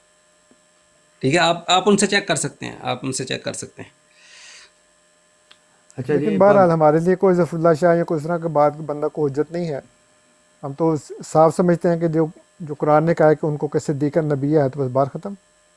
بالکل ہاں صحیح. ایگزیکٹلی، بالکل قرآن کی جی بات فائنل ہے. ہاں جی پاکستان بھائی السلام علیکم، اور حضرت ملت صاحب السلام علیکم. وعلیکم السلام. میں تھوڑا جہا مناظرہ سنیا سی، پھر حضرت راجا عبد الرحمان رضی اللہ تعالیٰ عنہ کی بنیا، کیسی رہی گفتگو؟ ਇੱਥੇ ਤੁਸੀਂ ਮੀਆਂ ਜੀ ਦੇ YouTube ਤੇ ਆ ਜਾਏਗਾ, ਠੀਕ ਸੀ ਅਲਹਮਦੁਲਿਲਾ, ਉੱਥੇ ਸੁਣਨਾ. ਮੌਜੂ ਬੜਾ ਬਸ ਉਹਨਾਂ ਨੇ ਐਵੇਂ ਹੀ ਖਾਮ ਖਾਓ ਪੜ ਲਿਆ ਸੀ, ਤੇ ਅਸੀਂ ਕਿਹਾ ਚਲੋ ਥੋੜਾ ਬਹੁਤ ਲੋਕ مہاراج جو بھی ਐਜੂਕੇਟ ਹੋ سے ਜਾਣ گل اپنا فہمیਆਂ ਜਾਣ. ملت علیہ السلام صاحب عوام الناس ਨੂੰ ਮਕਸਦ ਹੁੰਦਾ ਦੱਸਣਾ. ਉਹਨਾਂ ਦੇ ਵੀ یہ ਆਪਣੇ بھی ہے، ਦਿਲ 'ਚ ਗੱਲਾਂ حاکم ਸੀ نہیں. ਜਾਂ ਆਪਣੇ ਜ਼ਿਹਨ 'ਚ ਸੀ. ਰਾਜਾ ਸਾਹਿਬ ਦੇ ਵੀ ਆਪਣੇ ਜ਼ਿਹਨ 'ਚ ਔਰ ਦਿਲ 'ਚ ਸੀ. 150 ਬੰਦੇ ਨੂੰ ਕੋਈ ਨਹੀਂ ਸੀ ਪਤਾ, ਜਾਂ 150 ਚ 100 ਨੂੰ ਕਮ ਅਜ਼ ਕਮ ਨਹੀਂ ਸੀ ਪਤਾ, ਦੋਨਾਂ ਤਰਫਾਂ ਦੇ ਮੌਕਫ ਦਾ. ਤੇ ਮਕਸਦ ਇਹ ਸੀ ਕਿ 100 ਬੰਦੇ ਨੂੰ ਪਤਾ ਲੱਗ ਜਾਏ ਵੀ ਕਹਾਣੀ ਕੀ ਹੈ, ਗੱਲ ਵਿੱਚ ਹੋ ਰਿਹਾ. بالکل. اور میاں صاحب، منان بھائی، یہ جو ہے نا بڑا یہ عام طور پہ یہی سمجھ رہے تھے کہ بڑا سینسٹیو ٹاپک ہے. کچھ بھائی کہہ رہے تھے ان کے لیے بڑی مشکل ہے، کیونکہ یہ والا ٹاپک انٹینگلڈ ہے وہ باقی اصطلاحات کے ساتھ. تو ادھر وہ اس لیے کھل کے بات نہیں تھی کر رہی، یا انہوں نے اپنا جو موقف ہے وہ تھوڑا سا ذرا ویک قسم کا دیا، یا زیادہ گرنٹی پہ فوکس کرتی رہی. کیونکہ اس سٹیپ کے بعد جو اگلا سٹیپ ہے وہ بنیادی طور پہ یہ سارے آپس میں انٹر کنیکٹڈ ہے. ایک کو مانیں گے تو پھر اگلے کو بھی ماننا پڑے گا. نہیں تو وہ یہ مان اس تو لیے گیا وہ. بڑا امپورٹنٹ، ہاں یہ بڑا امپورٹنٹ تھا مناظرہ. اس سے بہت سارے دیکھیں لوگوں کو ضرور اس بات کی سمجھ لگی ہوگی جواد کہ بھائی، وہ سینسٹیوٹی نہیں ہے جو یہ سمجھتے ہیں. جواد بھائی، Absolutely. جو مکتبہ بریلوی کے امام ہیں، امام اعلیٰ حضرت احمد رضا خان بریلوی، ان کے ساتھ جب وہ رضی اللہ لگاتے ہیں تو یہ کسی بریلوی کے سامنے رد کر سکتے ہیں؟ یہی تو پرابلم ہے میاں صاحب، یہی تو بات. اس لیے تو آپ دیکھیں کہ اس چیز پہ بہت سارے علماء نے ام صاحبہ کو منع کیا تھا فون کر کے کہ اس پہ مناظرہ نہ کریں.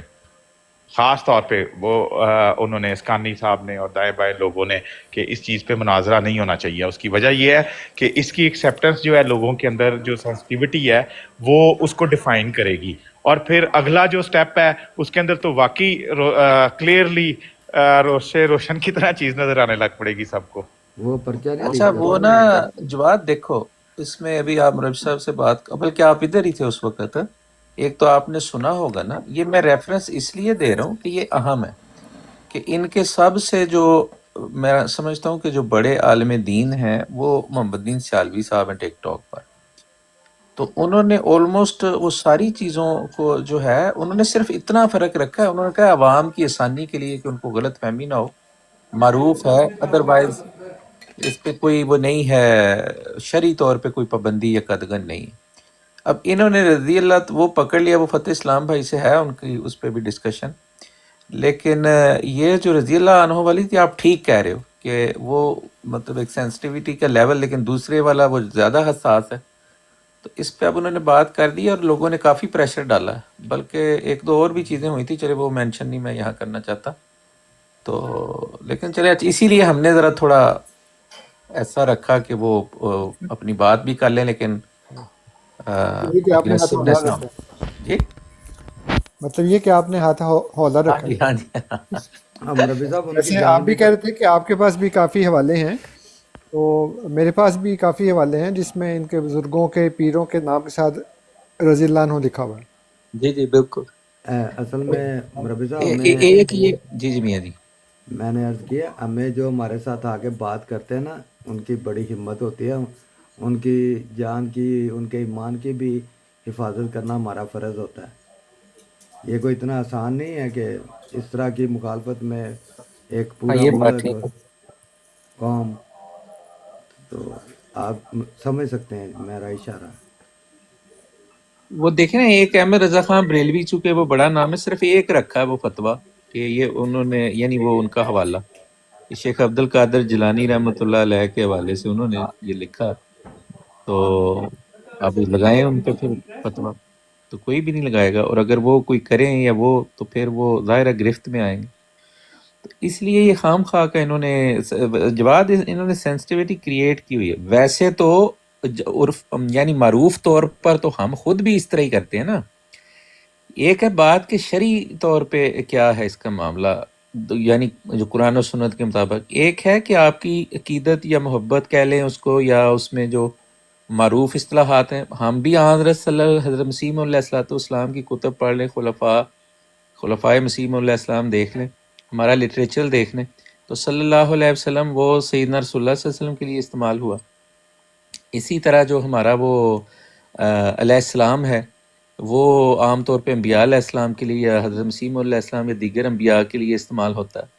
تو رضی اللہ عنہم جو ہے وہ ان کے لیے استعمال ہوتا ہے، صحابہ کرام جو ہیں حضرت صلی اللہ علیہ وسلم کے، یا حضرت مسیح علیہ السلام کے جو صحابہ ہیں ان کے لیے. ٹھیک ہے نا. تو ورنہ مثلا مثال کے طور پہ جو خود خلفائے احمدیت ہیں، جیسے حضرت خلیفۃ المسیح ثالث اور خلیفۃ المسیح رابع رحمہ اللہ تعالیٰ، تو ان کے لیے رضی اللہ تعالیٰ عنہ تو نہیں استعمال کرتے، نہ ہم علیہ السلام استعمال کرتے ہیں، ورنہ ان کا مقام و مرتبہ دیکھیں، ان کی خدمات دین دیکھیں آپ. ٹھیک ہے. تو وہ معروف طور پہ ایسا ہی ہے. لیکن ایک مثال دوسری سائڈ کی ہے کہ اس میں ممانعت کوئی نہیں ہے.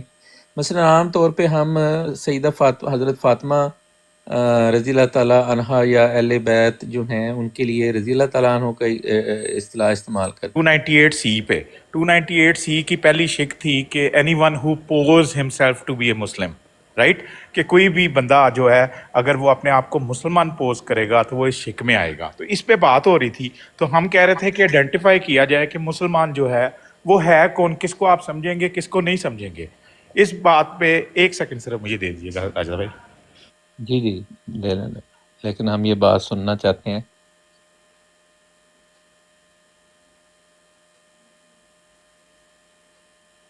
ٹھیک ہے. اب سور حلال ہے یا حرام ہے، اس کے بارے میں اجماع نہیں کریں گے آپ، کیونکہ یہ قرآن مجید میں واضح طور پر لکھا ہوا ہے. ٹھیک ہے. اسی طرح ایک سیکنڈ، یہ جو بات آپ نے کہی ہے کہ قرآن و حدیث جس پہ خاموش ہوگا اسی پہ اجماع ہوگا، یہ کہاں لکھا ہے؟ کسی حدیث آیت میں لکھا ہوا ہے یہ؟ اب میں بتا دیتا ہوں آپ کو. ٹھیک ہے. اجماع اگر میں آپ کو مثال سے سمجھا دیتا ہوں. ٹھیک ہے. آپ یہ نہیں کہہ سکتے کہ امت کا اجماع ہے کہ سور حلال حرام ہے. بھائی سور حرام ہے، یہ اجماع کی ضرورت ہی نہیں ہے اس کے اوپر، کیونکہ قرآن کی نص موجود ہے. ٹھیک ہے. پھر گدھا حلال ہے کہ حرام ہے، اس کے اوپر اجماع کی ضرورت ہی نہیں ہے، حدیث میں لکھا ہوا ہے گدھا حرام ہے. ٹھیک ہے. انتقال خون، بلڈ ڈونیشن حلال ہے یا حرام ہے، اس کے اوپر اجماع کریں گے آپ. ٹھیک ہے. اس کے اوپر اجماع کریں گے کیونکہ قرآن میں ڈائریکٹلی اس کے اوپر کچھ نہیں لکھا ہوا کسی کو خون دے سکتے ہیں یا نہیں. آپ حدیث میں چیز قرآن مجید میں واضح طور پہ لکھی ہوئی ہے نا، آپ یہ نہیں کہیں گے. سمجھ گئے نا. ہاں، قرآن میں واضح طور پہ ایک بات اگر لکھی ہوئی ہے نا، آپ یہ نہیں کہہ سکتے جی اس میں علماء نے بیٹھ کے اجماع کیا آپس میں. بھائی اجماع کی ضرورت نہیں ہے. احمدی مسلمز کا جو عقیدہ ہے وہ قرآن و حدیث میں واضح کبھی وہ بھی اشارتاً آپ بات لیتی ہے نا، اس کو اپنی جو انٹرپریٹیشن ہے اس کے مطابق سیٹ کر کے آپ یہ کہتے ہیں کہ اب یہ وہ ڈفرینٹ. انشاءاللہ آپ آئیں گے نا جب، وہ انشاءاللہ ہر عقیدے کے اوپر بات کرنے کے لیے بھی ہم ریڈی ہیں، کوئی مسئلہ نہیں. ٹھیک ہے. میں یہ کہہ رہا ہوں کہ اجماع کی علماء کو بیٹھ کے اجماع کی ضرورت ہی نہیں ہے جب کسی معاملے میں قرآن مجید کے اوپر واضح حکم موجود ہو. ٹھیک ہے. اب میں مثال دیتا ہوں آپ کو. قرآن مجید میں اور حدیث میں واضح احکام موجود ہیں. میں آپ کو حدیث کی مثال دیتا ہوں کیونکہ وہ بہت ہی واضح الفاظ ہیں. ٹھیک ہے. حدیث میں بخاری کی حدیث ہے، حضرت صلی اللہ علیہ وسلم فرماتے ہیں اکتبو لی مسلمن من تلفظ بہل اسلام، جو اپنے منہ سے مسلمان ہونے کا اقرار کرے اس کو میری فہرست میں مسلمان لکھ لو. ٹھیک ہے. اچھا، پھر بخاری کتاب الصلاۃ کی حدیث ہے، حضرت صلی اللہ علیہ وسلم اگر کوئی فرماتے ہندو کہتا ہے کہ میں مسلمان ہوں تو اسے بھی ہم مسلمان مانیں نہیں گے؟ کہے گا نا، ہندو کہے گا ہی نہیں. مسئلہ یہ ہے ہندو کبھی بھی نہیں کہے گا. اپلیکیشن دیکھیں نا اس کی. اب اگر دیکھیں، کوئی بھی نان مسلم کہتا ہے چاہے اس کا عقیدہ کوئی بھی ہے لیکن وہ کہتا ہے کہ وہ مسلمان ہوں تو ہم اسے مسلمان مان لیں. ہاں اب میں آپ کو بتاتا ہوں نا، یہ موقع کیا تھا؟ یہ موقع تھا کہ حضرت صلی اللہ علیہ وسلم نے ایک جنگ کی تیاری کرنی تھی. ٹھیک ہے. جنگ کی تیاری کرنی تھی. کچھ صحابہ کو حضرت صلی اللہ علیہ وسلم نے حکم دیا کہ ذرا گنو کہ ہمارے پاس بندے کتنے ہیں. تو صحابہ نے کہا کہ کیا کیا کرائٹیریا کیا رکھیں, کس بندے کو ہم لسٹ میں ڈالیں. ٹھیک ہے, تو حضرت صلی اللہ علیہ وسلم نے فرمایا اکتبوا لی مسلمن من تلفظ بہ الاسلام, جو منہ سے کہہ دے میں مسلمان ہوں اس کو میری لسٹ میں لکھ لو. صحابہ کیا کہتے ہیں, فکتبنا لہو, کہ ہم نے حضرت محمد صلی اللہ علیہ وسلم کے لیے ایک لسٹ بنا لی اور دیکھا لسٹ میں کتنے لوگ ہیں, تو تقریباً 1500 کے قریب لوگ تھے. تو انہوں نے جنگ کی تیاری کرنی تھی. ٹھیک ہے, اب ہم دیکھتے ہیں کہ اصل میں رسول اللہ صلی اللہ علیہ وسلم نے معیاری مسلمان کس کو کہا ہے کہ یہ واقعی میں مسلمان ہے, یہ تو میں گارنٹی دے رہا ہوں یہ مسلمان ہے. ٹھیک ہے, بخاری کتاب الصلاۃ حضرت صلی اللہ علیہ وسلم فرما رہے ہیں کہ من صلی صلاتنا واستقبل قبلتنا واکلت ذبیحتنا فذلک المسلم الذی لہ ذمۃ اللہ ورسول فلا تخفروا فی ذمۃ اللہ ورسول.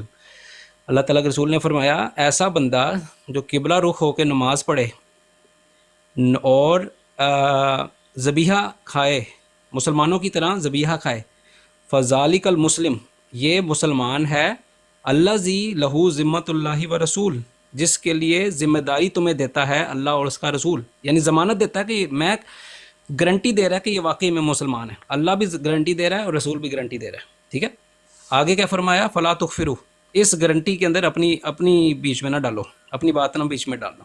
ٹھیک ہے, اپنی خیانت نہ بیچ میں ڈال دو. اب رسول اللہ صلی اللہ علیہ وسلم نے کہہ دیا میں نے گارنٹی, کہ اللہ بھی گارنٹی دے رہا ہے اور اللہ کا رسول بھی گارنٹی دے رہا ہے. اور یہ حدیث جب آپ پڑھیں گے نا بخاری کتاب الصلاۃ میں, اس کی ایک آدھ یا 2-3 حدیثیں آگے کی پڑھیے گا, اس میں لکھا ہوا ہے کہ یہ اللہ کے رسول نے ڈیفینیشن کیوں بتائی مسلمان کی, وہ اس لیے بتائی تاکہ ایسے شخص کو جو قبلہ رخ ہو کے نماز پڑھے اور ذبیحہ مسلمانوں کا کھائے, ٹھیک ہے, اس کو وہی حقوق حاصل ہونے چاہیے مسلمان ریاست میں جو تمام مسلمانوں کو ہوتے ہیں. ٹھیک ہے, اس لیے بتایا. یہ نہیں کہ اب ہندو بھی کہنے لگ جائے کہ جی میں بھی تو نماز میں نے چلو جی آج میں فجر کی نماز آپ کے ساتھ پڑھتا ہوں, مجھے بھی مسلمان سمجھ لو. بھائی بات یہ ہے, یہ جورسڈکشن کے معاملات کے لیے ہے کہ ایسے شخص کو حقوق آپ نے پورے دینے ہیں. ٹھیک ہے, اب اللہ کے رسول نے کہہ دیا کہ میں گارنٹی دے رہا ہوں. اب مسئلہ یہ ہے کہ آپ پاکستان کے آئین کے اندر رسول اللہ صلی اللہ علیہ وسلم کی گارنٹی کو بالکل پرواہ نہیں کی گئی کہ رسول اللہ صلی اللہ علیہ وسلم نے کیا گارنٹی دی ہے. انہوں نے ٹوٹلی ڈفرینٹ ڈیفینیشن بنا لی. ہاں, انہوں نے ٹوٹلی ڈفرینٹ ڈیفینیشن بنا لی جس کا نہ قرآن سے تعلق نہ حدیث سے تعلق. آپ نے یہ بات خود کہی ہے کہ یہ اس وقت کے حساب سے انہوں نے معیار سیٹ کیا تھا. نہیں, وہ میں نے ایک حدیث کے بارے میں کہا ہے. میں نے یہ کہا ہے کہ وہ جو ہے نا کہ جو اپنے منہ سے مسلمان ہونے کا اقرار کرے اس کو مسلمان کی لسٹ میں لکھ لو. یہ ایک جنگ کی تیاری کے وقت ہے. دوسری حدیث کے بارے میں نے نہیں کہا کہ یہ اس وقت کے لیے یہ ہمیشہ کے لیے. ٹھیک ہے, اب اللہ کیا فرما رہا ہے, سورۃ نساء ہے 94 نمبر آیت ہے یا پھر 95 ہے, اس میں اللہ تعالیٰ فرما رہا ہے وَلَا تَقُولُوا لِمَنْ أَلْقَىٰ عَلَيْكُمُ السَّلَامَ لَسْتَ مُؤْمِنًا, ایسا شخص جو تمہیں سلامتی کا پیغام بھیجے اس کو یہ نہ کہو کہ تم تو مسلمان ہی نہیں ہو, تم مومن ہی نہیں ہو, جاؤ بھی جاؤ. اللہ تعالیٰ نے کہا یہ نہیں کہنا تم نے. پھر اللہ تعالیٰ نے رسول اللہ صلی اللہ علیہ وسلم کو کیا سمجھایا, قالت الاعراب آمنا, تمہارے پاس اعراب آتے ہیں یعنی کہ بدو لوگ آتے ہیں, وہ کیا کہتے ہیں آمنا, وہ کہتے ہیں ہم ایمان لے آئے. قل لن تؤمنوا, ان کو کہہ دو کہ تم تو بالکل ایمان نہیں لائے. لما يدخل الایمان فی قلوبکم, کیونکہ ایمان تمہارے دل میں داخل ہی نہیں ہوا. ولکن قولوا اسلمنا, تم یہ ضرور کہہ سکتے ہو کہ ہم مسلمان ہیں. ایسا شخص جس کے دل کے اندر ایمان نام کی چیز ہی نہیں ہے, اس کو بھی اپنے آپ کو مسلمان کہنے کی اجازت ہے قرآن مجید میں. ٹھیک ہے, تو اس بارے میں آپ کیا کہیں گے جی؟ ہم نے علماء نے اجماع کر لیا جی کہ ہم نے اللہ کی بات بھی نہیں ماننی, ہم نے رسول اللہ صلی اللہ علیہ وسلم کی گارنٹی بھی نہیں ماننی. ہمیں زیادہ پتہ ہے کہ مسلمان کی ڈیفینیشن کیا ہونی چاہیے. اس اجماع کا کیا کریں ہم؟ میرا تو خیال سے ایسے اجماع کو امام ابو حنیفہ کے فرماتے ہیں کہ میری کوئی بات قرآن اور حدیث کے خلاف دیکھو تو سیدھا دیوار میں دے مارو اس کو. تو ہم اس طرح کے اجماع کو جو قرآن کی بھی پرواہ نہیں کر رہا, جو حدیث کی بھی پرواہ نہیں کر رہا, ہم ایسے اجماع کو قرآن دیوار پہ دے مار رہے ہیں. جزاک اللہ. اچھا, جو نون احمدی لوگ ہیں, احمدی مسلم جو ہیں, ان کو مسلمان مانتے ہیں جیسے آپ لوگ باقی مسلمانوں کو مسلمان سمجھتے ہو؟ 100% مسلمان سمجھتے ہیں. شرائط بیعت سلسلہ عالیہ احمدیہ کی 4تھی شرط پڑھیں آپ.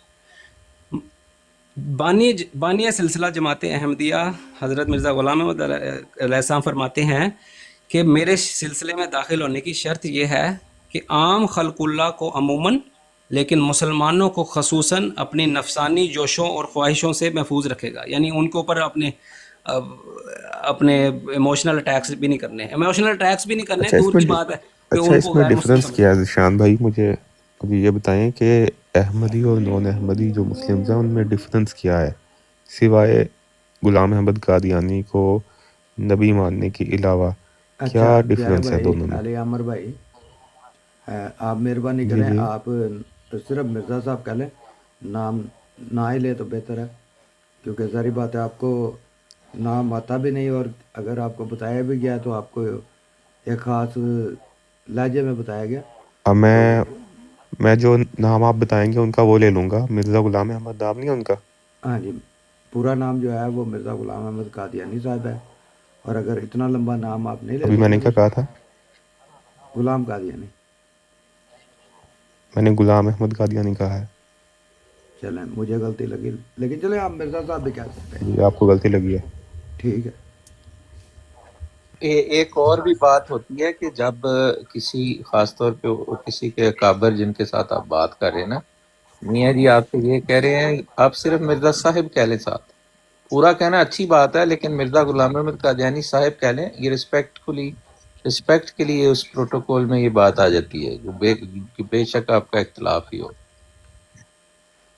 جیسے مثلا اگر آپ اچھا کے میں نے والد صاحب کا نام محمد دین ہے تو بڑے ہیں، بزرگ ہیں، آپ کے والد ہیں، میرے لیے بھی قابل احترام ہے، میرے سے بھی بڑے ہیں، تو میں ان کو یہی کہوں گا کہ میرا اختلاف بھی ہو ان سے تو میں یہی کہوں گا کہ آپ کے والد صاحب یا محمد دین صاحب. تو میں اگر آپ سے مخاطب ہو کے کہ یہ کہوں کہ علی والا وہ محمد دین کدھر گیا ہے تو یہ اچھا نہیں نہ لگے گی یہ بات. یہ اس تناظر میں بات ہے. ہاں جی جی ٹھیک ہے ٹھیک ہے. اچھا میں نے آپ سے یہ پوچھا تھا کہ جو احمدی اور نان احمدی مسلمز ہیں ان میں کیا ڈفرینسز ہیں مرزا صاحب کو نبی ماننے کے علاوہ؟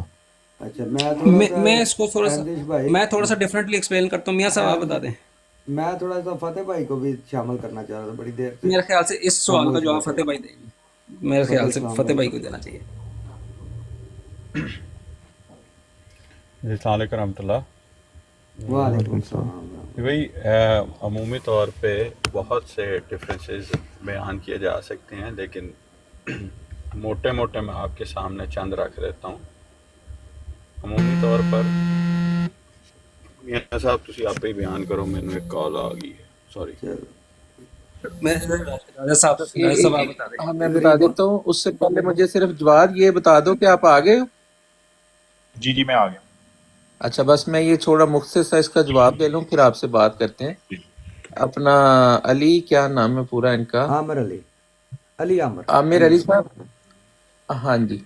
جو بنیادی فرق ہے نا جو وہ یہی ہے کہ غیر احمدی مسلمان جو ہیں وہ ان کا عام طور پہ یہ تاثر ہے کہ حضرت صلی اللہ علیہ وآلہ وسلم ہر لحاظ سے آخری نبی ہیں، ان کے بعد کوئی کسی قسم کا بھی نبی نہیں ہے. جی میاں صاحب سوری. باوجود اس کے کہ وہ اپنا حضرت عیسیٰ علیہ السلام کو زندہ سمجھتے اور آنے کے منتظر ہیں. میرا جبکہ خیال فتح جماعت بھائی آ احمدیہ گئے یہ ہیں. سمجھتی. فتح اسلام اچھا بھائی چلو مائک فتح کھلی ہے. بھائی اتوں تسی اگوں بیان کر دو. آ گئے ہو فتح اسلام بھائی، تہاڈا مائک کھلیا سی. جی ہاں میں آ گیا. جزاک جی اللہ جزاک اللہ. دیکھو پہلا موٹا ڈفرینس انہوں نے دسیا وے کہ ساڈا عقیدہ ہے کہ امام مہدی اور مسیح جنہ دی امت انتظار چ بیٹھی ہے وہ آ چکے.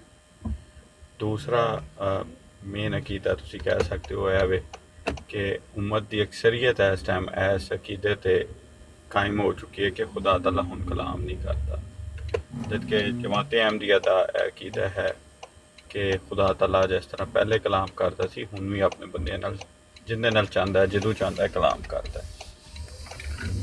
دین اس تو بعد تمام دی تمام امت اس ٹائم خلافت دی جڑی ہے نعمت تو محروم ہے. جماعت احمدیہ خدا دے فضل نال اس ٹائم ایک روحانی خلیفہ دے ہاتھ دے سدے ہوئے اور اے نعمت اللہ دے فضل نال اس ٹائم جماعت احمدیہ دے کول ہے. اور ایک امام ہے جس طرح رسول اللہ صلی اللہ علیہ وسلم دی ایک حدیث لکھی ہے کہ جندے چ کہ تسی خود جماعت دے نال رہنا ہے اور امام دے نال رہنا ہے. تو ਉਹ ਉਹਦੇ ਤੋਂ ਜਿਹੜਾ ਹੈਗਾ ਉਹ ਅੱਲਾ ਦੇ ਫਜ਼ਲ ਨਾਲ ਇਸ ਟਾਈਮ ਸਿਰਫ ਜਮਾਤ ਅਹਿਮਦੀਆ ਜਿਹੜੀ ਹੈਗੀ ਹੈ ਬਹੈਸੀਅਤ ਇਮਾਮ ਔਰ ਜਮਾਤ ਦੇ ਅਤਬਾਰ ਨਾਲ ਤੁਹਾਨੂੰ ਮੁਨਜ਼ਮ ਦੁਨੀਆ 'ਤੇ 200 ਤੋਂ ਜ਼ਾਇਦ ਮੁਲਕਾਂ 'ਚ ਨਜ਼ਰ ਨਾ ਆਏਗੀ। ਤੀਸਰਾ ਮੇਨ ਨੁਕਤਾ ਹੈਗਾ ਕਿ ਬਾਕੀ ਲੋਕਾਂ ਨੇ ਇਹ ਅਜ਼ਿਊਮ ਕਰ ਲਿਆ ਕਿ ਖੁਦਾ ਤਾਲਾ ਕਿਸੇ ਨੂੰ ਨਬੀ ਨਹੀਂ ਬਣਾ ਸਕਦਾ ਜਾਂ ਨਹੀਂ ਬਣਾਉਂਦਾ। ਹਜ਼ਰਤ ਸੱਲਮ ਤੋਂ ਬਾਅਦ ਉਹਨਾਂ ਦੀ ਅਤਾਅਤ 'ਚ ਜਾਂ ਉਹਨਾਂ ਦੀ ਫਰਮਾ ਬਰਦਾਰੀ 'ਚ ਜਮਾਤ ਅਹਿਮਦੀਆ ਬਿਲੀਵ ਕਰਦੀ ਹੈ ਕਿ اللہ تعالیٰ ਹੁਣ ਵੀ ਜਿਹਨੂੰ ਚਾਹੇ ਨਬੀ ਬਣਾ ਸਕਦਾ ہے۔ اچھا یہ ایک مہمان آئے جی ذرا سوچو اچھا یعنی آپ لوگوں کا ایک یہ سیکنڈ عقیدہ ہے علی بھائی کہ ابھی علی بھی بھائی ایک سیکنڈ ذرا وہ آ جی جاتے ہیں وہ فون سن کے آتے ہیں پھر تو یہ یہ موٹے موٹے میں نے آپ کے سامنے باتیں رکھ دی ہیں، پھر اس کی تفصیل میں اگر جائیں گے نیٹی گریٹیز میں تو اس میں ایک دیکھیں امت کی ایک اکثریت ہے جو اس وجہ سے آپس میں لڑ جھگڑ رہی ہے کہ قرآن کریم کی اس آیت کا یہ مطلب درست ہے، اس کا یہ مطلب ہے، احادیث میں لڑائی جھگڑے ہو رہے ہیں، اس کو ماننا ہے اس کو نہیں ماننا ہے۔ تو اس کا اصولی اور جو قطعی فیصلہ ہے، جو ہمیں اصول دیا ہے، پیمانہ دیا ہے، جو اللہ تعالیٰ نے بیان کیا ہے، وہ حکم و عدل کے ذریعے سے ہمیں نکھار کر ایک طرح سے سمجھا دیا گیا ہے کہ آپ نے ہر لحاظ سے اللہ کی کتاب کو فوقیت دینی ہے اور تمام اقوال کے اوپر اللہ کے کلام کو فوقیت دینی ہے۔ پھر اس زمانے میں یہ پہچان کرنی بڑی مشکل ہے کہ دیکھیں سارے کے سارے اللہ تعالیٰ نے تو آپ کو قطعی طور پر منع کیا ہے کہ فرقہ بندی میں نہیں پڑھنا، اور امت فرقہ بندی کے اندر بکثرت مبتلا تھی۔ ہمیں مل جاتی ہے کہ آپ نے فرقہ بندی میں نہیں پڑھنا، اور جن لوگوں نے دین جی کو جی فرقوں میں یاد بانٹ لیا ان سے تیرا کوئی تعلق نہیں۔ تو اب جی یہ امت فرقہ بندی میں مبتلا ہو چکی ہے، اب اس کی اصلاح کیسے ممکن ہے؟ تو خدا تعالیٰ نے جو اصول ہمیں بتایا ہوا ہے وہ یہ ہے کہ خدا تعالیٰ خود اس امت کی اصلاح کرتا ہے اور سیدھی راہ دکھاتا ہے جب کچھ راستے ٹیڑھے ہو جاتے ہیں۔ تو وہ خدا تعالیٰ اپنی راستہ کیسے دکھاتا ہے؟ تو اپنے انبیاء میں سے، اپنے پیاروں میں سے جس کو منتخب کرتا ہے اس کو بھیج کے ان کے ذریعے سے اصلاح کرتا ہے۔ یہ بنیادی تعلیم ہے۔ اچھا یہ جو آپ نے ٹھیک ہے اپنا سٹیپ عامر علی بتائے بھائی ایک منٹ ٹھہر جانا، ایک میں جانا چونکہ تو میں ایک گل سننا چاہ رہا ہوں۔ ادھر فتح اسلام بھائی ادھر ہی ہیں کہ لائیو 2 بجے تک چلنی ہے یا 1 بجے تک؟ تو جی آپ 2 منٹ دے دیں جواب۔ ارے ایک سیکنڈ من بھی دینا، نیچے کے مہمان ہے، میں ذرا پوچھ لینے دوں جی ذرا سوچو۔ ویلکم سر، السلام علیکم جی، ذرا سوچیں جو نئے آئے ہیں بھائی جان، مائک کھلا ہے آپ کا۔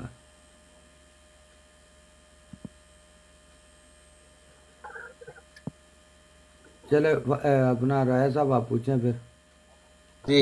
جی جواد ہونا اگاں پیچھے ہوئی دس سانوں گل تھی۔ ہاں جی السلام علیکم۔ اچھا وہ بات ہماری ہو رہی تھی 298 کی جو قانون ہے اس پہ 298A B C، اس کے اندر جو پہلی شک تھی وہ یہ تھی کہ جو anyone who pose himself to be a Muslim. اب اس پہ بات ہو رہی تھی کہ کیسے آئیڈینٹیفائی کیا جائے گا کہ کوئی بندہ جو ہے وہ مسلمان نہیں ہے اور اپنے آپ کو مسلمان کہہ رہا ہے۔ ظاہر ہے جو دیکھنے والے کی نظر ہے وہی بتائے گی نا، میرے لیے آپ ہو سکتے ہیں، آپ کے لیے میں ہو سکتا ہوں، تو یہ وائس ورسا ہے۔ اور اسی میں پھر وہ ہم جب بات کر رہے تھے تو امتیاز نے جمپ ان کیا، تو انہوں نے مائک اس کو دے دیا کہ یہ اس کو ایڈریس کریں گے۔ اب امتیاز کے آگے میں نے سوال رکھا کہ آپ جو شیعہ فرقہ ہے اس کے عقائد میں سے ایک عقیدہ ہے کہ وہ اماموں کو تمام انبیاء سے افضل مانتے ہیں سوائے رسول کریم صلی اللہ علیہ وسلم کے، تو ایسا عقیدہ رکھنے والے فرقے کو کیا آپ دائرہ اسلام میں سمجھتے ہیں یا مسلمان سمجھتے ہیں، یا آپ ان کو اس 298C کے تحت کہیں گے کہ وہ پوز کر رہے ہیں ٹو بی اے مسلم، کیونکہ آپ تو اس عقائد پہ ہیں نہیں؟ تو اس نے نا کہا کہ ٹھیک ہے میں اس کا جواب دوں گا لیکن میرے سوال کا بھی جواب دینا ہے۔ اب اس سوال کا اس نے جواب کیا دے دیا، میرے سامنے بندہ لے آئے جو